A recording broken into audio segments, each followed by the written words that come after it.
Today we are going to do puja to Shiva, Sri Shiva.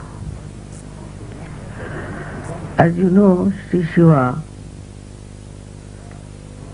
is the reflection of Sadashiva within us.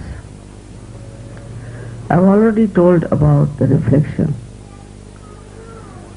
Sadashiva is the God Almighty, the one who sees the play of Adishakti. But he is the Father who is watching each one of his creation or her creation. His support to Adishakti is entirely, fully strengthening. There's no doubt in his mind about the capability of the Adishakti. But when he finds that in the play of Adishakti, the people or the world as such try to disturb her or spoil her work, then he gets into his wrathful mood and he destroys all such people, and maybe he destroys the whole world.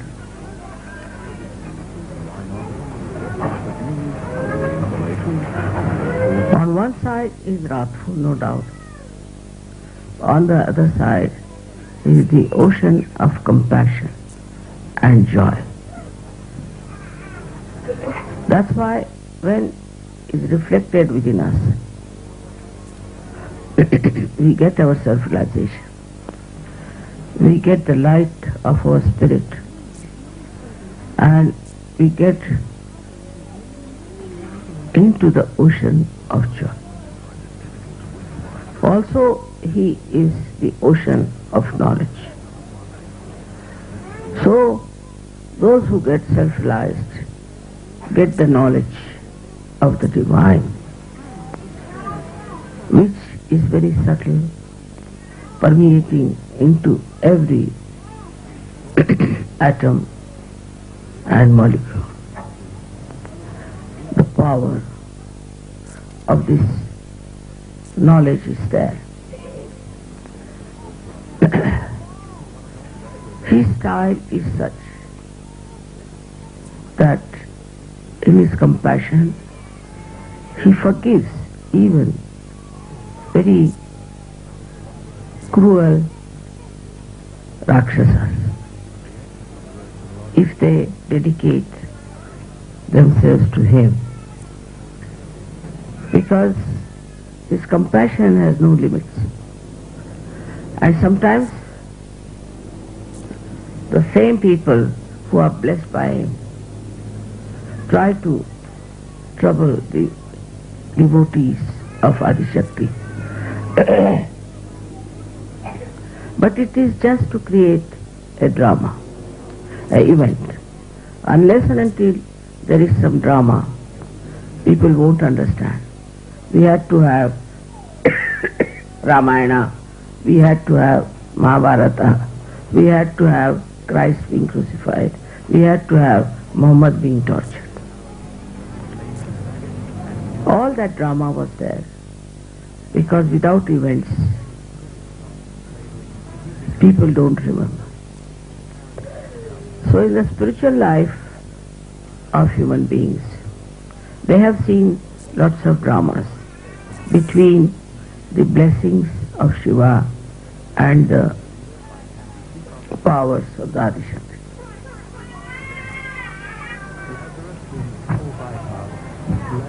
As the time has moved, today in the history of spirituality, a great discovery has been made, that people can get their realization in the collective mass. Thousands can get their realization. Now we should know what is this realization we have got. What does that mean? And what is the culminating point? First of all, I have to tell you, the mind about which we speak and depend upon is a myth. There is nothing like mind. Brain is reality, not the mind. Mind is created by us reacting to outside. Either we react to conditionings or to our ego. Thus this mind is created like bubbles on the ocean of reality. But that's not reality. With this mind, whatever we decide, we know is very limited, elusive, and sometimes shocking. The mind always moves in a linear direction. And because there's no reality in it, it recoils and boomerangs. Thus, all the enterprises, all the projections so far we have done, it seems, come back to us. Whatever they discover comes back to us as a big destructive power or a very big shock. So one has to decide what to do, how to be out of this trap of our mind. Kundalini is the solution. When she is awakened, she takes you, with that awakening, she takes you beyond your mind. The first thing is to go beyond your mind. With mind you will do many things, but it will not be satisfying, it will be not a solution, it will not help. And when we start depending too much on our mind, we develop all kinds of physical, mental, emotional problems. Now the latest is the stress. And this stress has no solution, they say. But in Sahaja Yoga we find the solution by crossing over this mind. It's like a barrier for our advancement. So when you get your realization, you must understand that your Kundalini has taken your attention beyond the mind. Now this reaction to outside has come because we human beings have a prism-like brain, or we can say prism-like skull. And when the energy passes into it, I have explained it in my books, it goes into bifurcations, or you can say refractions, by which our attention goes out and we react. If we react too much, then these bubbles create a very horrible mind which can lead to any kind of thing. It justifies itself, it dampers your ego. The ego and the conditioning that creates this mind start using, and this mind, for the purpose of their fulfillment of their all the accumulation of ideas and thoughts, which has no backing, which has no reality with it. It's like we make the computer. Ultimately we become slaves of the computer. We make the watches ourselves, and then we become slaves of the watches. That's how it dominates human beings. And when a person who has a very strong mind decides to destroy, like Hitler did, with some idea, he can go on destroying, which has a very far-fetched effect on our culture, on our spirituality. Now the A first step is to become thoughtlessly aware, where you cross your mind. You go above your mind. Mind cannot affect you. This is the first stage, as we call it, thoughtless awareness. Second one is where you start seeing the working of this Parama Chaitanya, of this all-pervading power, and you start becoming aware that there is lot of truth in what Mataji says, that there is this power which works out many things. It works miraculously so many things for you. It gives you blessings, it guides you, it helps you. In so many ways it helps you. It gives you good health, good wealth, and also a very good society of very beautiful people in the collective. All that you can see clearly is happening here. Now this happening of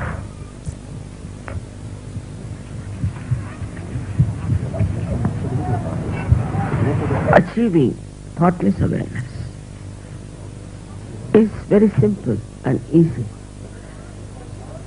But to maintain at that point is difficult. We still react and we think. Anything you see, you react.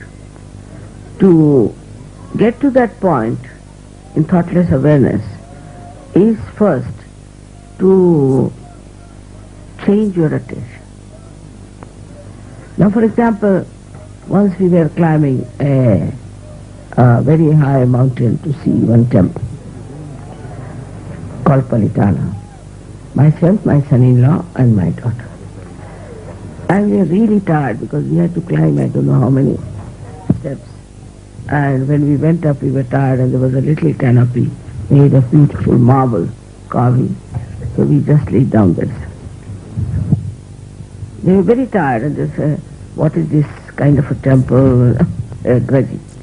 While I looked up and I saw lots of beautiful elephants were carved. So I told my son-in-law, "Look at these elephants. They all have tails of different types." He said, "Mommy, they are all dying. How can you see the tails of elephants?"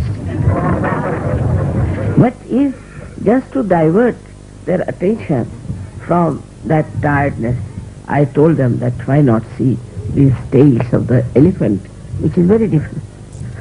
So what happens that when you are putting your attention so much to outside all the time, then you must first of all also divert your attention. For example, you see these beautifully made things here. Your attention is something else. Just try to enjoy the beauty of that. See, there are beautiful carpets here. Just look at them without thinking. Because they don't belong to you, so no headache. They belong to somebody else. It's very good. Otherwise, if it belongs to you, you start thinking, "Oh my God, I've spread them here. What will happen? They have to be insured," or some sort of a thing like that. That's common human reaction. But if it doesn't belong to you, you can watch it nicely. Now you watch it and don't think. You'll be amazed when you see the beauty that is put inside this. You see the artist who has put his joy, his exuberance into it.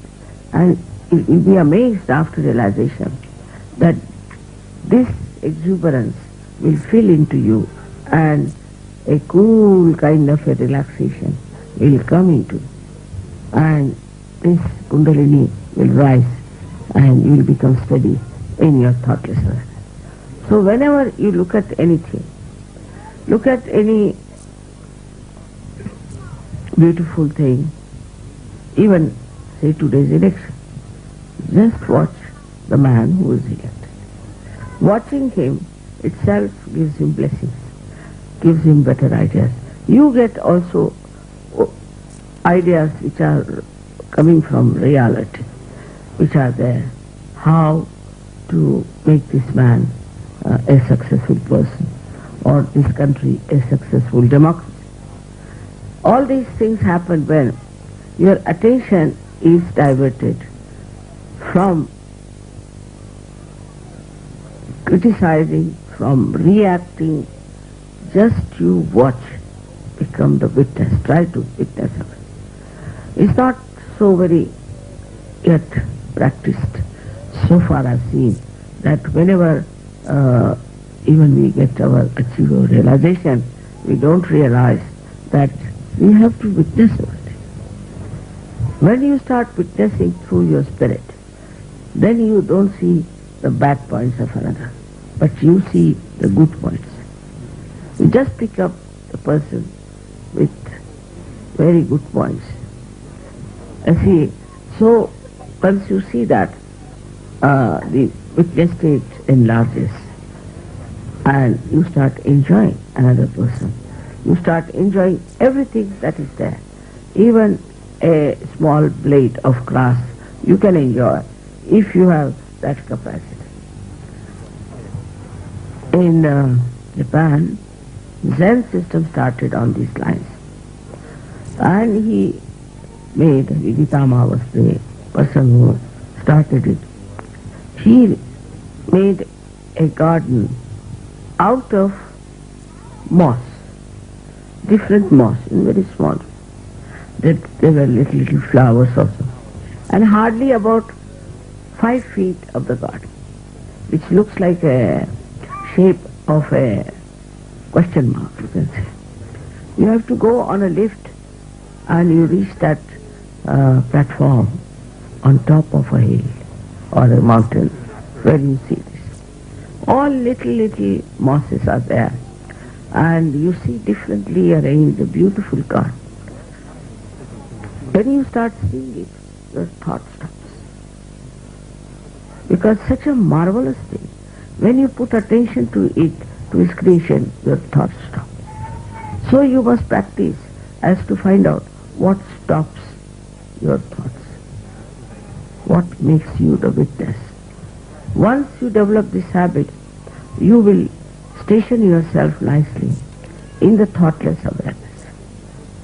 Then you start watching how Sahaja Yoga has helped, how it has been blissful, what you have achieved through Sahaja Yoga.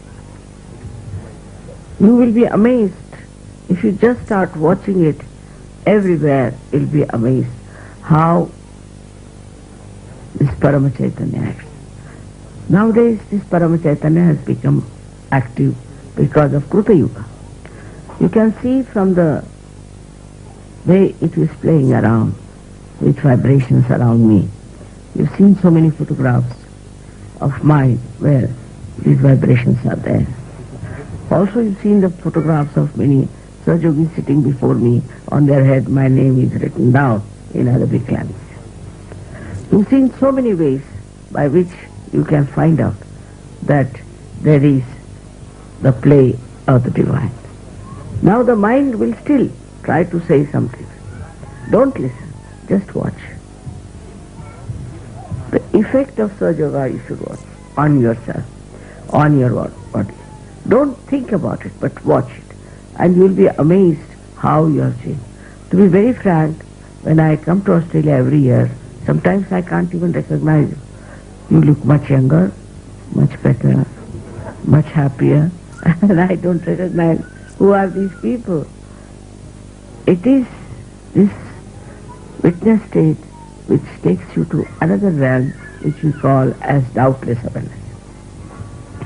At that state you can become so empowered that you can give realization to others. बंद कर दो बच्चों. You can give realization to others. You can give complete knowledge about Sahaja Yoga. You can talk to them. Also you emit. Circulate भी कर दे थोड़ा सा. घूमता हुआ कर दे.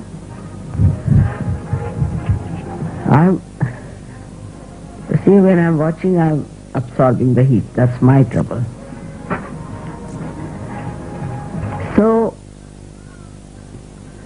your whole state, spiritual state, becomes so much blissful. You become so powerful. You become so compassionate and so loving, so balanced, completely cleansed with all the destructive ideas you have, all the depressive ideas you have. And then you really stand up as a great surgeon who can do tremendous work. Like recently I heard that Germans and Austrians are now going to Israel because they think Jews were killed by their forefathers. And there's a big center now start in Israel. Just imagine how these people, once reach that state, go to countries single-handed, they have done so much. Same in Turkey, same in places which are very tremendously remote in South Africa. Because from inside they become completely confident in thoughtless awareness as well as doubtlessly aware. But now, once you start growing by meditative attention, what happens that your attention becomes enlightened. Now the job is to motivate your attention. It's not just to enjoy, but to motivate it, to put it to problems. Now supposing you have some problem on a national basis, you all can put your attention to that and things will work out. Because you are the channel of this all-pervading power, which is trying to create a new world for you, new human beings. And this evolution can take place very fast if you all decide that whatever we have now within ourselves, we should motivate it, we should direct it and put this attention to some use. It should not be wasted. Whatever wealth we have, it should not be wasted. Now this main question today, which I am going to tell you about, that what is God's realization. First is the self-realization, and there are many ambitious people who want to become God's realized. First and foremost thing, we should know that human beings cannot become God. It's not the becoming of it. You have not become also in a way spirit, because the spirit is emitting through you, using you, giving you, looking after. If you become the spirit, there won't be any body left. Nothing will be left. So with this body intact, your spirit is acting through this body, is giving you all the light. But one cannot become God Almighty. This one has to understand very clearly. But what is God's realization is to know about God. You see, to know about God means to know how His powers are working, how He controls, by becoming part and parcel of God Almighty. Like my finger doesn't know about my brain, but it acts according to my brain. The finger cannot become the brain, but it has to act absolutely according to my brain, because it is so connected, it is so one. Here, when you have the God's realization, then you know about the brain, you know about God, you know about His powers, you know everything about Him. As far as I am concerned, it's a difficult task for you, because I am a Mahamaya. It's very difficult for you to know each and everything about me. I am quite a elusive person, as you know that. And whatever I do or whatever I achieve, it is just for you to see and understand that after all, This is Adi Shakti, and she can do all these things. You can also do all the things, but you cannot become me. But you have to know through love, through devotion, through prayers.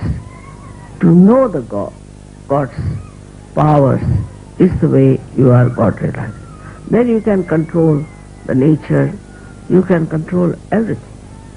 If you have that knowledge within you about God, for that a complete humility is needed.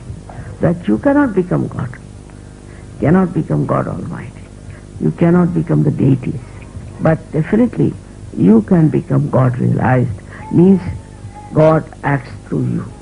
Uses you as His power, as His channel. And that you know what He is doing to you, what He is telling, what His vision is, and what is the information. The connection is like that. Many people in Sahaja Yoga have been benefited, I know. But they don't know how they have been benefited. What has worked it out? How it has worked it out?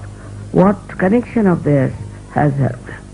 Once you do that, you know that clearly how things are working out, with what power you have achieved it. Then it's a God's realization.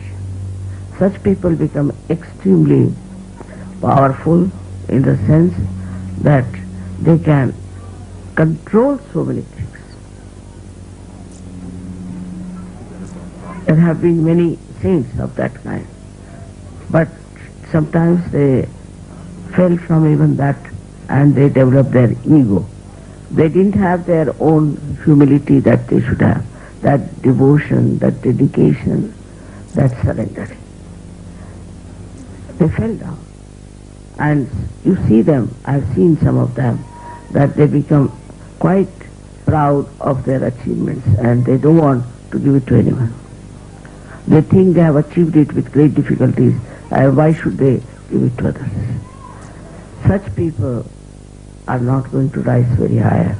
But you people who have got your realization, and who are humble, who know that out of humility only, you are going to achieve your surrendering.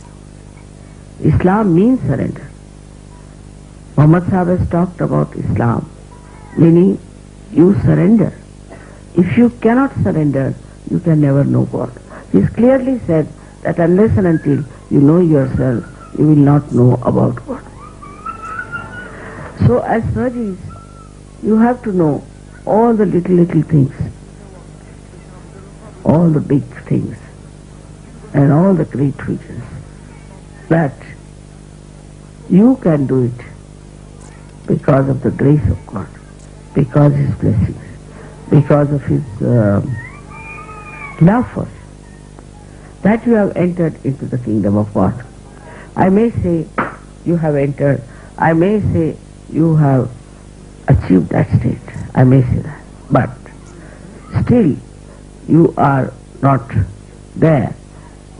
It's like if I tell somebody, now you are in Australia. He's not in Australia, but I can say you are in Australia. So he believes I am in Australia. That's not the way. You have to be in Australia. Then you have to know about Australia. You have to know what sort of climate it is, what sort of things it is. I find also the parents here have to talk to their children. There's not much rapport of the parents with the children. They are being properly looked after in the school, and they want to do a lot. But the parents also must get involved when the children come here to see that they develop proper discipline, proper sense, not to get attached to them to ruin them. If you get attached, then you will ruin them. One of the qualities of Shiva is complete detachment. And that is what you have to develop, is to become completely detached. Detachment doesn't mean that you neglect anything. I've explained to you many times that like the sap in the tree rises, goes to different various places. and then evaporates, or it goes back to Mother Earth. In the same way, your detachment should be. If you get attached because it's your son, or if you get attached because he is Australian, or maybe he belongs to certain family or certain class, then you are still limited. All these limitations have to be dropped if you have to cross over. And these limitations create such a big load that whatever I may try, whatever you may try, you cannot stay in thoughtless awareness. That's a very beautiful state in which all of you should be there. In that you are not dominating nor you are compromising. You stand on your own legs and you know for definite that you are not swayed away by any idea or any domination or any subjection of yours by anyone. So you become a completely a free bird, absolutely a free bird, and then it becomes your job to achieve your flight. One flight is up to the thoughtless awareness. The second one is up to the doubtless awareness. And the third one is to God's realization. I have seen people who are very close to me also don't understand. They behave in such a manner as if now they have become gods. So egoistical they are that I am amazed at them. Then they have to leave Sajo. So, you see, even if I praise you too much, if I say anything too much, you shouldn't get pampered. It's a testing ground. Or otherwise, also, if I tell you that this is not good, you should improve on this, you should mind. Because I have to do it. That's my job. And your job is to listen to me. Because I have nothing to gain from it. I do not ask for anything. What I want is you all should get all my powers. You may not become what I am, agree, but please try to get all the powers that I have, which is not a difficult thing. This is what is God's realization. That's what is to know Shiva and Sadashiva. Through the Shiva you know Sadashiva. You see the reflection, and from reflection you know who is the original.